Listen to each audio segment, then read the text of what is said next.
முத்தமிழறிஞர் தலைவர் கலைஞர் அவர்கள் தான் 1969 மிலாது நபிக்கு அரசு விடுமுறையை அறிவித்தார்.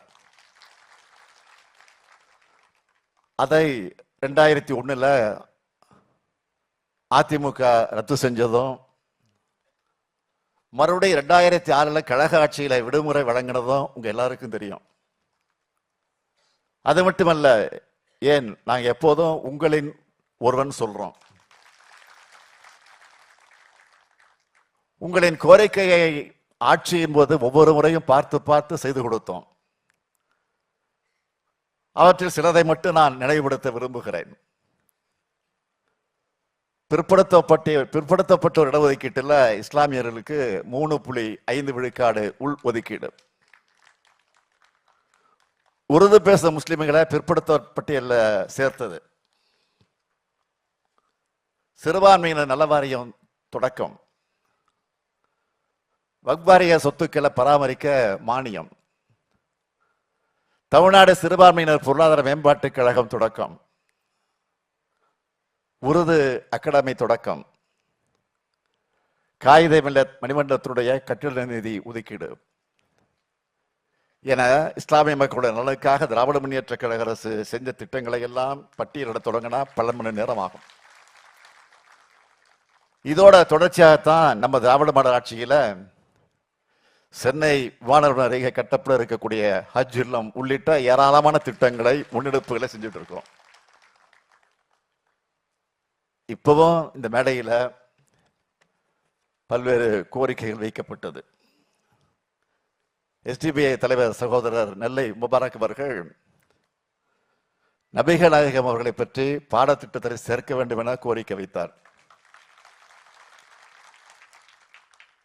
ஏற்கனவே அந்த பெருந்தகை அவர்களை பற்றி தமிழ்நாட்டு பாடநூலில் சேர்க்கப்பட்டிருக்கிறது என்பதை நான் மகிழ்ச்சியோடு தெரிவித்துக் கொள்கிறேன். மற்றதுக்கும் கோரிக்கைகள் எல்லாம் பரிசு வழங்க வேண்டும் என்று சொன்னீங்க. நிச்சயமாக பரிசீலிக்கப்படும், உறுதியாக பரிசீலிக்கப்படும். நியாயமான கோரிக்கை நிச்சயமாக நிறைவேற்றி தருவோம். அது மட்டுமல்ல, இஸ்லாமியர்களுக்கு ஒரு இடர் வருதுன்னா உங்களுக்கு துணை நிற்கிற முதல் அரசியல் இயக்கம் திராவிட முன்னேற்ற கழகம் தான். குடியுரிமை திருத்த சட்டத்துக்கு எதிராக உண்மையான தோழமை உணர்வோடு போராடினது திமுக தான்.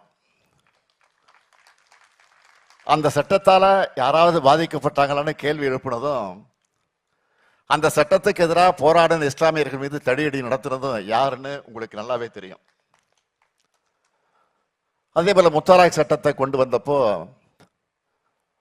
அதிமுக எப்படி இரட்டை வேடம் போட்டுச்சுன்னு எல்லாருக்கும் தெரியும். அதனாலதான் நம்ம அன்வராஜா அவர்கள் போன்றவர்கள் துரோகத்தின் கூடாரமாக இருக்கிற கட்சிகளை புறக்கணிச்சு திராவிட முன்னேற்ற கழகத்தில் இணைந்திருக்கிறாங்க. வந்த உடனே செஞ்சு அடிச்சுட்டாரு. இப்போ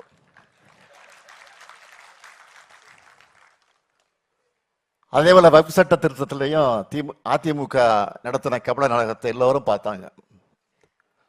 ஆனா திமுக உள்ளிட்ட இயக்கங்கள் நடத்தின சட்ட போராட்டத்துல தான் இன்னைக்கு ஒன்றிய பாஜக அரசு கொண்டு வந்த முக்கிய திருத்தங்களுக்கு உச்ச நீதிமன்றத்தில் தடை வாங்கி இருக்கிறோம். பாஜக செய்து வரக்கூடிய மலிவான சர்வாதிகார எதேச்சையாக அரசியலுக்கு துணை போகக்கூடிய துரோகத்தால ஈடுபட்டுள்ளவர்களை புறக்கணிக்கணும்.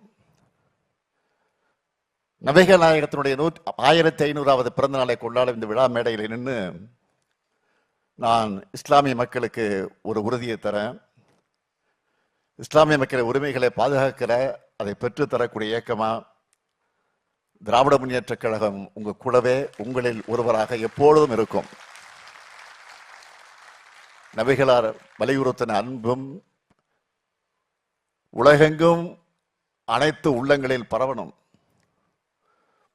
போர்களற்ற, வன்முறைகளற்ற, வெறுப்புகளற்ற, ஆதிக்கமற்ற உலகமா நாம் வாழும் உலகம் மாறணும்.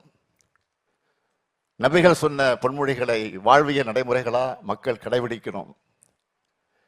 எங்கும் அமைதியும் நல்லிணக்கமும் உண்டாகணும் என்று சொல்லி உங்களிடமிருந்து விடைபெறுகிறேன். நன்றி, வணக்கம்.